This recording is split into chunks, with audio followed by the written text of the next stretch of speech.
Les verbes au présent dans notre texte. D'abord leur formation.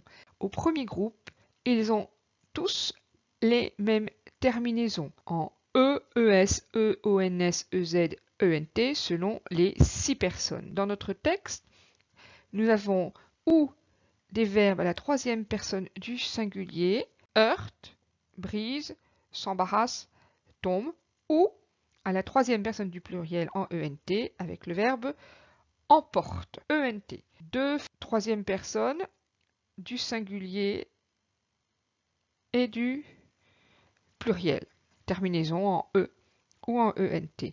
Pas d'emploi de verbe du deuxième groupe dont je rappelle tout de même les terminaisons. Au troisième groupe, deux verbes qui ont les mêmes terminaisons, les verbes en dre, rendre à l'infinitif ou perdre à l'infinitif. Leur conjugaison est donc celle-ci. Je rends DS, je perds DS. Tu rends DS, tu perds DS. Il, elle, on rend D. C'est notre cas dans la dictée. Il perd D dans la dictée. Nous rendons, nous perdons ONS. Vous rendez, vous perdez EZ.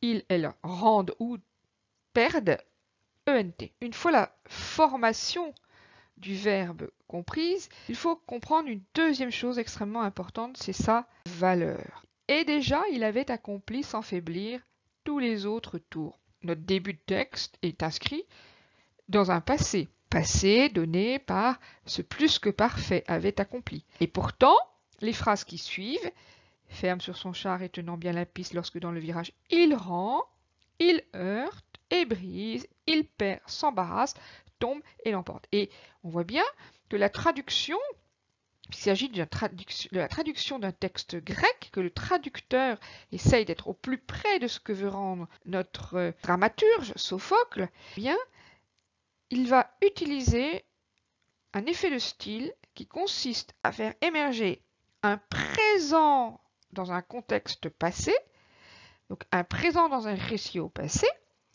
pour dramatiser les actions, les rendre plus proches, les mettre sous les yeux du lecteur.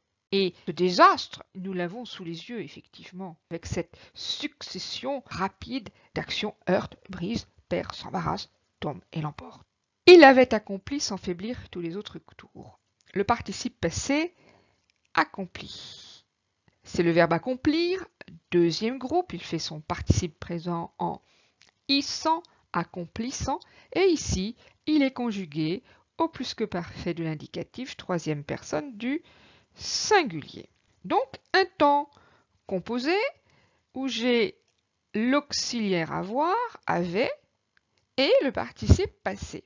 Comme il est employé avec l'auxiliaire avoir, pour savoir quelle est la terminaison que je dois donner au participe passé, eh bien, je cherche son complément d'objet direct. D'abord, en a-t-il un? Il avait accompli sans faiblir tous les autres tours. Oui, le voilà, mon complément d'objet direct.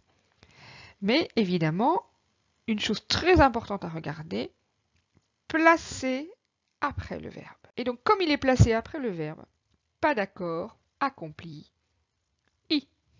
Le mot tout à gauche du nom, tout est ici déterminant. Tout est ici écrit d'ailleurs TOUS. Il est adjectif indéfini et il varie avec le nom déterminé. Alors je rappelle cette variation en genre et en nombre ici. Tout au masculin singulier TOUT, toutes au féminin singulier TE, au masculin pluriel tout TOUS. Attention. Et puis au féminin pluriel toutes. Je regarde mes deux emplois. Tous les autres tours, tout vient déterminer tour. D'ailleurs, on voit bien qu'il est en combinaison avec deux autres déterminants, les d'une part, autre ensuite. Tour masculin pluriel, je prends donc le masculin pluriel dont j'ai parlé à l'instant. Dans tout sens, tout détermine sens. L'intelligence du texte m'invite à comprendre qu'il y a ici un pluriel. Sens étant du masculin, j'ai bien encore un masculin pluriel et donc tout TOUS. Nos difficultés lexicales à présent qui sont toutes autour du vocabulaire de la course antique de chars, l'arène avec cet accent grave, un solaire bien sûr, l'espace circulaire sablé où se livraient les combats de gladiateurs, les courses de chars, la piste, eh bien la bande de terrain sur laquelle courent les chevaux, les bornes, ces pierres qui indiquent sur la piste les distances, essieux, attention à ces deux S pour avoir le son SE, sinon j'aurai le son ZE.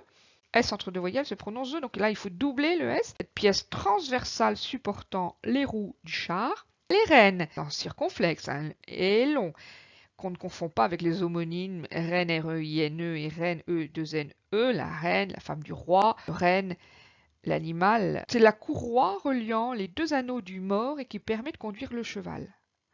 Enfin, dans la même optique, les guides, ce sont ces lanières de cuir servant à conduire et à diriger des chevaux d'attelage, équivalent aux rênes pour les chevaux montés.